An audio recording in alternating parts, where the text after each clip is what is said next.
Hi, Fiends. Thanks for joining me on DonnaJean's Coffee House of Horror. I am so excited to have you listen in on the chat that I had with Michael Leavy. Michael and I started talking about doing this quite a while ago when I did the Terrifier 2 cast and crew interview, and I've just been getting more and more excited about hearing about Stream. He's been doing the Indiegogo and going live and all that, and you may have heard him talk a bit about it. If you haven't, please, please, please check it out. We are talking an amazing cast and crew. I really can't see it getting any better than that. Michael Leavy, Damien Leone doing the special effects.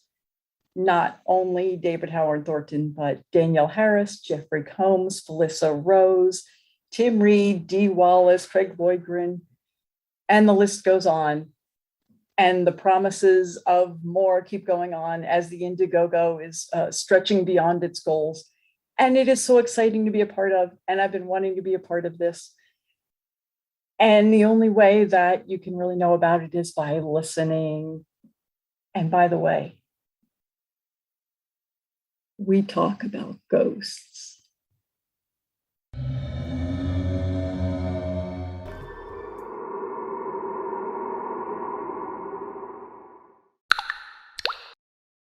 Hi, Fiends. Welcome to DonnaJean's Coffee House of Horror.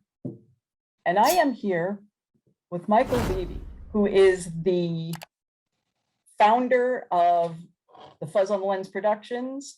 He helped bring not only Terrifier and Terrifier 2, which we're anxiously awaiting for, to life, but also Abnormal Attraction. But today, we're going to talk about something that is so exciting to me. We're going to talk about Stream.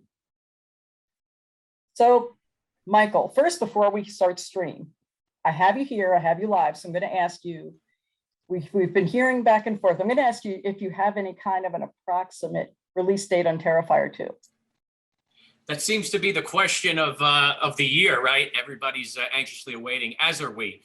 And the thing is, I actually was just away with Damien and Dave in Kentucky. We were in Louisville, Kentucky, and we were at a convention over there. And I had asked them, I says, what is the update? Because I've seen a lot of the film. Obviously, I worked on the movie. I've seen a lot of it compiled and put together. There is a rough cut of it, and it's over 2 hours. I think it's something close to 2 hours and 20 minutes. And Damien is working hard to get that down, to trim the fat. The movie is most likely, though, going to be over 2 hours, which is cool. And also, I'm curious to see how that works, because a lot of times when people see that number, they kind of start shying away. But I can tell you this, the movie definitely delivers on a lot of the goods, and the pacing is there. So that's important. But to answer your question, it's looking like it's going to be in the new year, around February-ish. And the reason for that, we really wanted it to be now, like around Halloween and, this kind of fall season. But when you finish a film, it kind of leaves your hands, so to speak, and it's kind of out of your hands because the distributors, the sales agents, all start getting involved. Also, for the final touches of the movie, you're getting it, the score completion, you're getting the color correction done, the sound design, all of those things that, is not under your control. So you're really on a timetable for some people. But the real issue is the distribution sales agent, because now it's the shopping it around, and then they kind of dictate and say, okay, this is when we want to release it because we feel that it will reach the most amount of people and do well and the most platforms and all of that stuff. So it's hard to really pinpoint when. I just know that from past experience and, working on other films and seeing how it all the dominoes kind of fall, it's looking like around that time. The movie will and is done well before that, obviously, but they need time to kind of market it and get it rolling and, have the rollout and the release plan. So it's looking like that, and that's what Damien has been telling me. So that does open up a whole new world, though. I can see Art the Clown Valentine's cards. Yeah, that'd be cool. I can just see it happening. The thing with Valentine's Day, too, that it's really the next big opening kind of weekend for horror films, because you have the first is like the end of the summer, fall, because again, the barbecues are ending, everybody's coming back from vacation, and you're starting with the Halloween season. So that's like your number one release for horror films. The only thing with that is you're competing with a ton of content and a ton of other films that's kind of flooding the market, right? The second biggest, though, is around that Valentine's Day, February release, because there's a lull in those kinds of movies and you're kind of yearning for something, you're kind of needing something to fill the void. And everybody loves going to the movies on a date to go see the horror films because you got everybody kind of up against each other and they're watching. So it's a really nice date night. For My sure. Bloody So Valentine's already been done. right. So. Right. So, I mean, but that's really those two I notice are the other markets. But again, with Terrifier 2, I don't think there's going to be an issue with getting people to want to see it. I mean, everybody's waiting to see it, including us, to just get it out and share it with the world. So I think no matter when it kind of comes out, I think people will embrace it for sure. I hope, at least. You know, and I'll say one more thing and we'll pass on to stream. But I've been involved with the horror genre for a long time, long before I was doing chats with people. I was attending shows and I grew up watching horror movies, and I've never seen a fan base so crazed and anxious about a film coming out as the Terrifier fan base. Me really, too. I'm blessed. We're all blessed and honored to just be in this position. It's something we've wanted to do since we were kids. And and you're right, I've never seen anything like this, especially so soon. You know, like maybe Halloween's kind of at that stage now, but look, it's been 40 something years of movies and, you know, a huge, huge franchise. This kind of exploded on the scene from the get-go with the first movie. I mean, All Hallows Eve obviously had something to do with it too, but really when Terrifier and Netflix, this thing just took off and we were totally taken by surprise. I mean, we knew we were working hard, obviously, and we knew we had a cool character, but you don't know. There's so many movies that have things like that, and they just don't resonate with the audience. So we're very fortunate. And we love our fans. We connect with our fans. And maybe that's part of it too. What you see is what you get with us. We're very open. We're very reachable. We're very accessible. And we love chatting with the fans and we love connecting with them. And I think that also, it's like a big family community among us who've made the film and also the fans who love it. And I think that's part of it too. I think so too. And since you seem to be, you have become the franchise maker here with Terrifier, let's go ahead and start talking about Stream. Could you give us a brief synopsis of the story? Sure. So Stream, first and foremost, what we wanted to do with Stream is create something totally fresh and totally new, like, you know, what Damien did with Terrifier, but we didn't want to compete. We didn't want it to be the same kind of thing, because a lot of times when you have success with one film, you try to follow it up with something very similar, and that's where it falls flat. It just isn't original, it isn't fresh, it isn't creative. So we wanted to keep the two separate for sure. So that was first and foremost. Stream was actually written before I was even involved in the original Terrifier film, which is funny. The only thing with it, when we worked on Terrifier, that I noticed was, in meeting with Damien, is the gores and the kills and the creativity. So that we kind of took a little bit into Stream, but again, nothing on the level of what art does, because that's art's thing. But to give you a quick synopsis, we also wanted to modernize horror. A lot of times what's going on with Hollywood right now is they're regurgitating some of the same things. And I think that there's a void and there's a yearning for something fresh. There's that void that everyone wants to fill kind of within themselves. So we wanted to deliver them something different, something creative. And one of the things that we kept talking about was every great horror film kind of exploits your safe space. So Jaws did it with A Day at the Beach. You have Halloween, which did it with, you know, the babysitting and the neighborhood setting. You had Nightmare on Elm Street in your dreams while you're sleeping, right? Psycho did it with simply taking a shower. And the list goes on and on. So with Stream, we were saying, what is something that everyone kind of feels safe, but also questions the unknown about? And it's like, that's a fine line. And technology was something we kept coming back to, right? Our phones. Everybody feels safe behind their phones. We put all our information in here, but who's really getting it, right? Who's watching us? Is our Alexa listening to every conversation? Everyone says, is the government hearing my words, right? And it's that level of privacy. So that was the start and the birth of it, and the dark web, and now the cryptocurrency thing. So that was a lot of things that came into play. However, we did want to make a slasher film.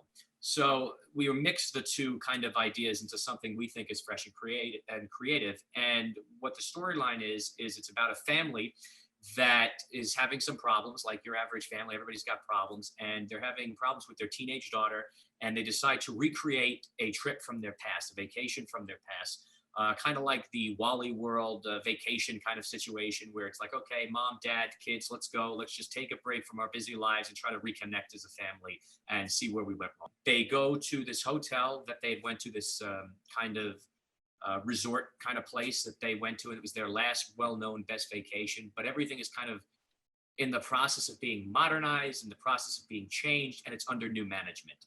And what I will say is that 4 serial killers are released into the hotel, and the whole place is on lockdown, and they're kind of playing a game of who can kill the most guests in the most creative ways, all while being videotaped. And I'll leave it at that. And it's this big orchestrated thing. There's some twists and turns, but that's really the bare bones of what the plot line is about. And we have a tremendous cast of horror icons. You truly do. You have such a well-known cast that even if one knows nothing about the story, they'd want to see it because of the cast. Yeah, we're very fortunate to get a ton of people. Just to name a few, it's Jeffrey Combs from The Reanimator, Danielle Harris from Halloween, Dee Wallace from E.T., Cujo, The Howling, Mark Holton from Leprechaun, Terry Alexander from Day of the Dead, Felissa Rose from Sleepaway Camp, Dave Sheridan from Scary Movie and Haunted House. Then there's also, I'm trying not to miss, Tim Reed from Stephen King's It. I mean, we have a tremendous cast of people that were amazing to work with. They delivered unbelievable performances.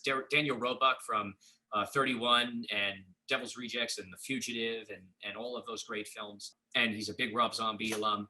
So we have a really good cast. And we actually have some people, one in particular that's a huge horror icon that we have not announced yet and we haven't spoken about yet. And this person is actually signed on for this film and the sequel. You know, so we're trying beautiful. so we're trying to again build a nice little franchise here. We feel very confident in what we have, and that's why we're running that Indiegogo campaign, because we want to offer fellow horror fans like us, the people that love horror movies and just wish that they could be a part of them, a chance to join our family, to join our team. You know how many times I get where people are like, man, I wish I would have known about Terrifier, or man, how cool would it have been to been on the ground floor when they were making Halloween. Well, now's your chance to do that, and to do that with us, because we're independent. And we're not no big studio or any of that. We're doing it ourselves. So if we can all together do it, that's just even better. And that's how you make some noise in this business. And you do have some of the Terrifier crew involved as well. We do. Right after we finished Terrifier 2, a lot of us went over to make Stream, most of us. There's a few that weren't able to from other obligations and commitments, but Damien Leone alone, I mean, he does all the practical effects on Terrifier beyond just directing it. He's doing all our kills and practical effects on Stream. We have David Howard Thornton, who plays Art the Clown. He's playing one of our 4 killers in this film.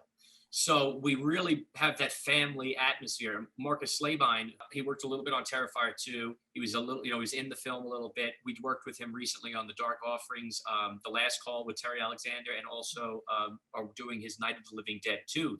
And he's on this. So we just got a really great group of people that we all just love working together. So it's like hanging out and we're having fun and everybody's supportive of each other, you know, and that's the biggest thing. That's a really beautiful thing. Anybody that has not had the opportunity to see the Terrifier crew or now the Stream 2, and I actually met Marcus and Night of the Living Dead crew when I was working at Living Dead Weekend. And just the relationships that you all have. It is like a lot of joyful children out in the playground building their scary Halloween story, you know, just that so kind true. of a relationship. It's so true. It really is. It's a family atmosphere of like a best friend, like we grew up and knew each other for years. And, you know, this is why a lot of those people work together that had for so many years, right? You have Adam Sandler and his team and Blumhouse and their team. And it's just like a Tarantino, like everybody works with people they just feel comfortable about and kind of get, because it makes going to work fun. And I remember on some of the longer nights on you know, whether it was Terrifier or Stream or whatever, where one of us would lean in, particularly I'm talking about Marcus on Stream, where he'd lean into me and it's like hour 14 and he's just like, oh my God, this is amazing what we're getting right now. This is gold. Just keep going. I don't care if I go to bed in the next hour or 4 hours. And I'd look at him and laugh, like, I hope it's within the next hour. But he's like, keep getting it. But yeah, I mean, we're all just so supportive of each other. And it doesn't matter who's in charge, if it's Damien or Marcus or myself or anybody, Steve, Jason, we're all there to put 100% in. And we're just also happy to just be doing it and be working together. Well, speaking of the Indiegogo, I have to say that I did back it and get Tim Reed's jacket that he's wearing through it. So cool. Wait till you see some of the scenes that Tim's in and that jacket. it's a great piece of a great prop and a great piece of the film. And thank you for just joining it and supporting us so early on and being a part of the team. Oh gosh, I'm just throwing that out because I'm so excited about it. I'm so excited about the whole thing. And really, you do have with the Indiegogo, you have so much going on. You have just so much promise. Now, you had filmed, what was it, 90% before you had the Indiegogo? Yep. Yes, we did. We, the thing with the Indiegogo, we're running it for two reasons. And one is obviously what I mentioned before, which is that we are so excited about what we have here as a product. And we are truly horror fans making a movie for horror fans, that we just wanted to offer that opportunity to let people in on something we are really proud and excited about. And then also the second part of it is, we do need the funding to finish the film. And what better way than getting it from people who love these kinds of movies, right? And what happened was, it's like anything else with COVID, we had a goal, budget to shoot the movie. COVID hit, and that wasn't a part of it. No one foreseen that. And to keep everybody safe on set, we had to do things like, the PPE, the HEPA filters. We had to do the testing weekly for everybody. So that takes away from your budget. And it was like, okay, are we gonna go and do this, or are we gonna wait? And we had a great opportunity with having the hotel totally secured and like on our own little bubble. So we said we don't want to miss out on that. And so we said, let's just go and we'll take the proper protocols and procedures to do this. But where are you going to get the funds from? Obviously, you have to take from post-production, because that comes down the line. You kick the can down the road. So yeah, so that's what happened. So now we're trying to get those funds back. And as you see on the Indiegogo, we have different tiers and stretch goals. Our first one, bare minimum, absolutely, was the 35,000. We know we can get the movie to the finish line and we can make it really cool with that. But then going beyond that, we have 50,000, 75, 100, and it grows from there, because now we're able to really bring this thing to the next level. We're able to do some, really, really cool things in the edit with some special effects stuff. We're able to obviously market the film bigger to a broader and wider audience. We're able to include more people in. We're able to, even if we get past the $50,000 mark, there's a kill that I really wanted to do, and another horror icon that I really wanted to bring on board with this. And again, just the funds weren't there, the time wasn't there. But if we hit that goal and we start moving towards, the bigger numbers there, we might be able to actually pull this off. And who knows, maybe we can offer a lucky Indiegogo fan a chance to be in the scene with the horror icon too. So that's an option. You posted like 2 hours ago that you were $5,000 away from the post level 2, 50,000. Level 2. Yep. Is that getting you closer to some of these amazing, awesome kills? Yes, it is. It's getting us a lot closer. And I can talk a little more about that once we get over that 50 hump. What we will do is, once we hit the 50,000 for sure, is we're going to release a lot more perks. Some really, really, really cool perks that we've been holding back, and that I've also been figuring out, okay, can we, get rid of this? Can we do that? So we've been in meetings constantly about what we can do, because the first and foremost is we want to supply something to horror fans that's worth getting and something that's really cool. So we don't want to be one of those campaigns where it's just a bunch of nonsense perks. We really want to supply something that's awesome. And that's also why we opened up that lower end producer level. We understand that money is tight, and, we totally get it, but it doesn't matter if you give $5 or you give, $500,000. Like, we appreciate it just as much. And you're a part of the film, and we thank you so, so much for any level that you're involved in. So we wanted to offer a lot of horror fans that had mentioned to us, I really want to be a part of it. I'd love to be a producer on this. It's just I can't do those higher numbers. And we understood that. We said, you know what? To be fair to our investors that came in privately first, we came up with an idea and a way to let horror fans that can't do those to be a part of it and to produce a movie. You know what? For people who want to be in the film business or just have their name a part of a film as a producer, this is a great way to do that. And we didn't want to limit any of those people, because this is an opportunity, we think, to get people started too, just in their own endeavors. And we really wanted to offer that. Well, actually, right now, I can't even imagine that people wouldn't want to jump on board just with the names and the story. It's kind of the modernizing of the old slashers that we love. One of my favorite films has been and is Behind the Mask, The Rise of Leslie Vernon. It's amazing how many people that I've talked to over the years never heard of that movie. And then when they watch it, they say to me, how did I not know about that? And I think that's exactly what you're talking about. This amazing movie can be out there, but if we don't have a way of letting more corners of the world know about it, other than the people just involved in the horror genre who follow you, who follow me, it can be kind of lost. Right, right. And that's exactly why I do the Facebook Lives and all of those things, because you kind of reach your circle, and there's only so far you can go. And then some friends share it stuff and you reach their circle. But the more people that do that, you can kind of bust out of those boundaries and really let the world know about something like this. And I would feel awful with all the work that we're putting into this, to hear, and I know it's going to happen, but to hear someone in a couple of months say, "Oh, I love Jeffrey Combs or Dee Wallace or whatever. I wish I had the opportunity, or I wish I would have known about this to jump on board." So we're trying every which way to get this out there. And then also, obviously, too, the more people that know about it, it helps the film too. Once we release this, it's I want the excitement, because we're so excited. It'll just kind of go from there and hopefully do what we think it can do. Putting a lot into this because we believe in this. I'm fully invested in this, money-wise too. I mean, put not only just that, but time, effort, and beyond that, I want it to be a good film. And I think we have something so cool. I mean, we're throwing everything but the kitchen sink into this thing. We got the scares, we have the story, we have the cast. I think we have the crew behind it, we have the fun behind it, and then we have some action. A lot of these low-budget horror films sometimes can't do the action because they don't have the funds, or they're kind of afraid to take those chances. And then we have the kills that deliver. And that because we have Damien Leone behind the wheel, and we already know what he's been doing, what he has done before, and we have that. And that's what's so cool. I mean, when we first came up with this, the kills were there, but they weren't Damien level kinds of kills. And once he came to the team, we really were able to sit down, myself and Damien and the rest of the team, and collaborate and say, okay, how can we make this cooler? How could we make this better? How can we make this fun?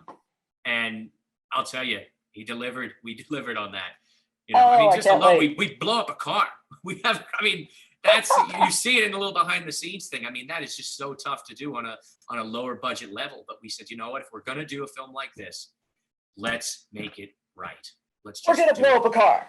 Yeah. And when I first said that, you should have seen Steve. He's Steve De La Salle is my business partner, and he also was one of the cops in Terrifier. He goes, "What?" He goes, "We're going to what?" He goes, "I can't see us doing this." I said, "We're going to do it." And I am so happy we put our heads together and we found a way to pull it off. Well, I can't wait. Thank you. I was kind of fed a question by our mutual friend, Marcus. He said, now, which one? Marcus McGill or Marcus Slavine? I'm so sorry, Marcus McGill. Okay. I'm sorry about that. And he said, you need to ask him if anything happened when they were filming in the Eisenhower, because that hotel is haunted. So I have to kind of kick that over. Did you have anything? We did, actually. We did. So Marcus came by set for a little bit, and we had a great time when he was there. Nothing happened when he was around, I don't think, unless he was there for this. I can't remember. But I know when Danielle Harris was there, she went on like a little ghost hunt with Craig Lloydgren, another one of our mutual friends. And Craig does like ghost hunting. Yeah.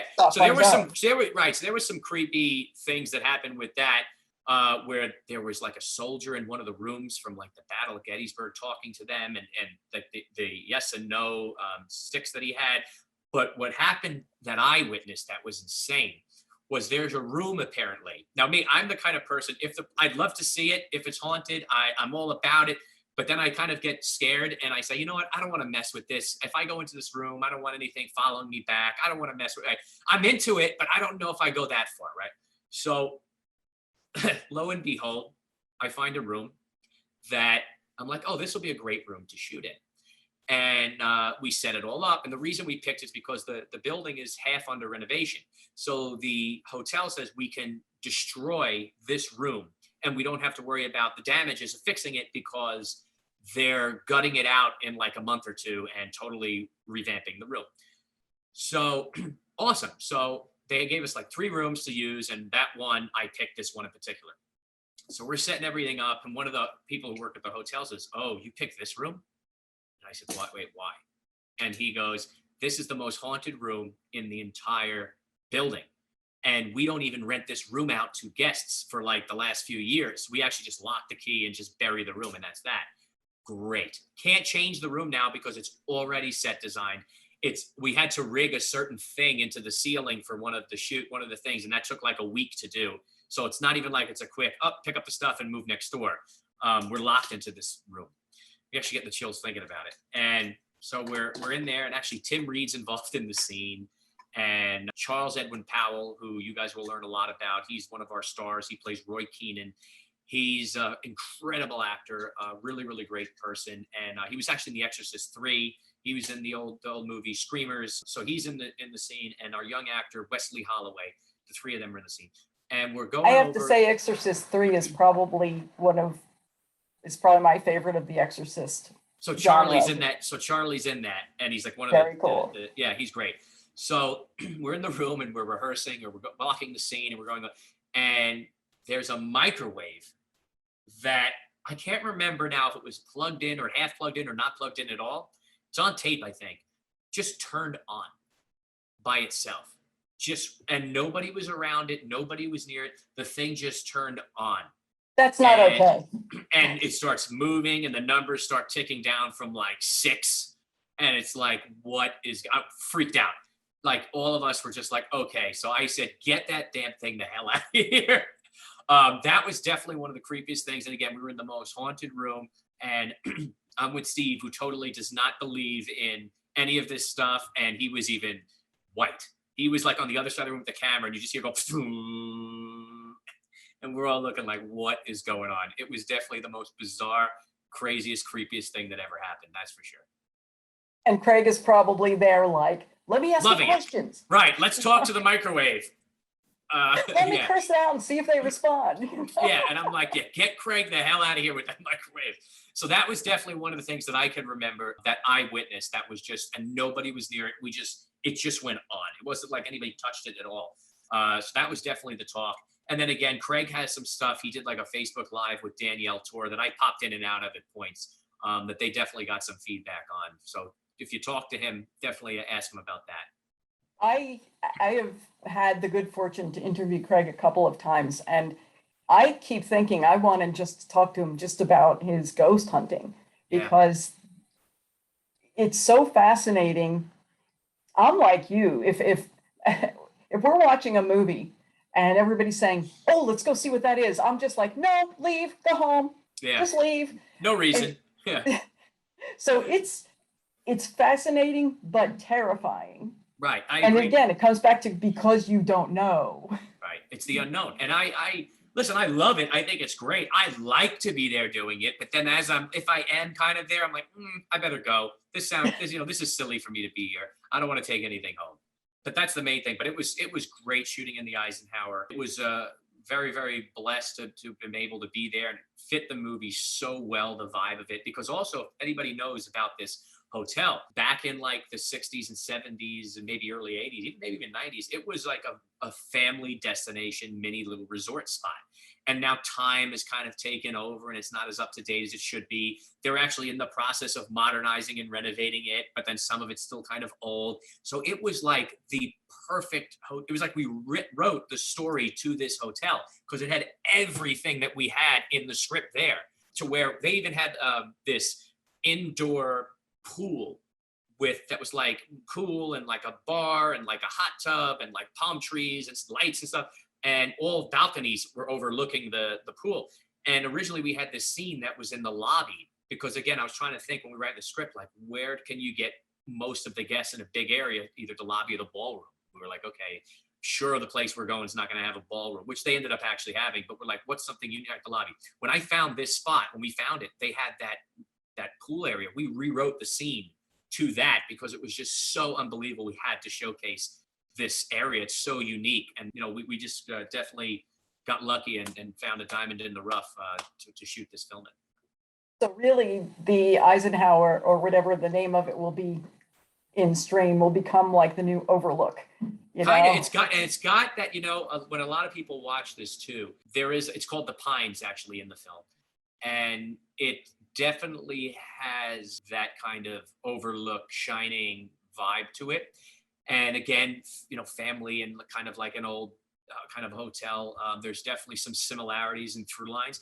And I think when you watch the film, we definitely were conscious of being our own and original and, you know, unique, but being horror fans, we still wanted to have some of those homages to different kinds of films that we loved growing up and that we wanted to pay tribute to. So there's definitely a little bit of influence from The Shining, from Halloween, from Saw. Like, we tried to take a little bit from everything and just throw it in for any real deal horror fan to kind of say, oh, okay, that's kind of an updated version of this, but still be creative and unique and fresh at the same time.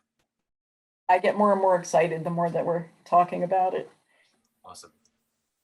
I'm curious, you had written this then, even before Terrifier. Did you have any inspirations, anything that kind of brought this story to your mind in particular? You know, I'm trying to think of like what, you know what, this was written after we shot a movie called Penance Lane with Scout Taylor Compton, Daniel Roebuck, John Schneider, the original Bo Duke from Dukes of Hazzard, and Tyler Mane. And well, that's a heck of a cast right there, too. Great cast. And if you haven't seen it, it's a low budget horror film. We shot that in Georgia. I actually get to play Scout Taylor Compton's abusive boyfriend. So that was fun. And not being abusive, being Scout's boyfriend. Right. So I was a jerk in that movie for sure. But we just come off that film. And we wanted to do something in the horror, something fresh, because what was unique about that movie was it was all in one location, essentially, which was a house. And you kind of went out to the outskirts of the town, but it took place in a house. And for years, we were kind of saying, we want to shoot something in one location for the most part, where there are many different, you know, rooms and spots within that one location, but it's kind of controlled and centralized. And we were like, what is a, you know, what, we just did a house. It's like, what can we kind of do in it? And we kept coming back to a hotel, to a hotel, to a hotel. And I really like the family aspect of, you know, a family coming together and a father fighting for the lives of their children, or a mom. And, you know, I really, really liked that kind of theme and that through line. You know, with horror films nowadays, it's usually the, which is great, it's usually like the strong female lead, right, that we have. And that's where that all kind of came about. And I love that, but I feel like it's being done over and over and over again, right? So it's like, you know, I never really see the father kind of trying to fight in that kind of hero kind of role. And now, don't get me wrong, we still have our strong heroine female, yeah, you know what I mean? Because I think that you need that. And I think that you give an opportunity to young actresses to really be able to shine and kind of launch some careers. And we have that in Terrifier too, and we have that in Stream as well. But I really want to do something with the family, with the mom and the dad and the parents. So that was really the start of it all. I think the world needs some of that, yeah, you know, because there's really so much out there about strong single parents and kids that have made it. Yeah, a little bit of like thumbs up and a cheer to healthy families that are working at it together. Yeah, because you know what? A lot of times it's you have these families, and now they're kind of overlooked because obviously everything else that now has getting attention to, which you need, you know, and I'm happy that's happening. But for those strong families, there's also problems, you know, and that no one kind of sees those problems. It's always like, okay, there's a mom and a dad and they got kids and they're happy. But, you know, a lot of times there's problems there that you don't see. And there's kind of issues there that should be brought to light there too. It's like everyone is the same. We all have problems. We all have struggles, no matter what. So it was something I wanted to shed light on. There was something I wanted to show a father and a mother fighting for the lives of their children, kind of just bring attention to that. And that's really where it kind of all started. And then again, in 2015 and 2016, the cryptocurrency and the internet started really showcasing that and your money, and it was like that unknown. So we kind of started working in those things, and I was doing a lot of Bitcoin conferences and just learning like, what is this? That confuses me. Yeah. Yeah, and it was like all this crazy unknown, like money is no longer, you can't follow it. It's like, what's going on if it gets in the wrong hands in the dark web and you can't track it? And so there was a lot of these things that I was like, if we put it together, and then of course now everyone talks about the elections, right? And they're all talking about, because it's all based on computers and stuff, and whether it is or it isn't, they try to say it was rigged and this, and it's like, so there's so much of technology that we don't know that everybody's so curious about. So I think that this is something that we can really exploit and kind of showcase and bring to light in a fresh kind of fun horror way. fresh kind of fun horror way is marvelous. Yeah, so it just started with all that, and it kind of just snowballed into this kind of fun movie. So it seems like I keep asking you about release dates. I know it's not well, all of your funding is not in yet, but any thoughts about when this will be completed in the release So date? it definitely will be after Terrifier 2. I'll tell you that. That's got to come out first. We did that movie first. That one's obviously, further along in the process, and that one's very close. So it'll be after Terrifier 2. If I was to guess, again, just based on everything, it will probably be a year from now. Okay, so maybe we can think about seeing this next Halloween. Right, that's the hope. And again, though, just like Terrifier 2, please don't be another pandemic. Till this thing start going the wrong way. But that's what it seems like it'll be. Terrifier 2 will come out, like I said, in that's winter, spring kind of area, and then this should come out like end of summer, fall, going into winter, that time frame. That's just my knowledge of everything, of how it kind of works. But again, it's up to really how quickly can we get the funding that we really need, and then be able to shoot those scenes to finish it out. And then obviously the more money that we get in, the quicker we can do that, because now we can also hire help. Right now, it's just all me and my team editing the movie and doing everything. When you don't have funds, it's really everything's on you or it doesn't get done. So if we can get a little bit of help, that'll definitely speed up the process. And I think, again, if we hit where we might be able to hit, we can really add in some cool kills. We can just up every single thing that we have, and this could just make this thing that much more exciting. Very, very, very cool. Thank you. So, as you can see, we're excited. I'm very excited about it. So I'm excited about it myself. Awesome. Now, the Terrifier crew, a bunch of the Terrifier crew, are going to be at the Chiller Theater Convention in Parsippany, New Jersey, on October 29th, 30th, and 31st, which is Halloween weekend. So if any of you guys out there watching this can make it to Chiller Theater, you can talk to this man. And it's going to be fun. This is the first time we've been trying to do it, and we've been getting bigger and bigger with it. There's going to be almost the entire cast there. And I'm sure the crew will show up, because whenever we're all together, a lot of the crew just starts showing up. But I know that a ton of people who's never done the conventions before, I've done a few now, we've been trying, but we have all the girls there. We have myself, Jason, Steve, we have Damien and David. We have the other exterminator, Matt, is going to be there, who plays Mike. We have Clifton Dunn, who plays the EMT at the end of the film. He's going to be there. So these are going to be some first-time conventions for people. And so definitely, if you have any merchandise or any things like posters and stuff, this is going to be a great opportunity to get some things signed in bulk, because it doesn't happen too often. And this is like the first time I think we're getting the most people there.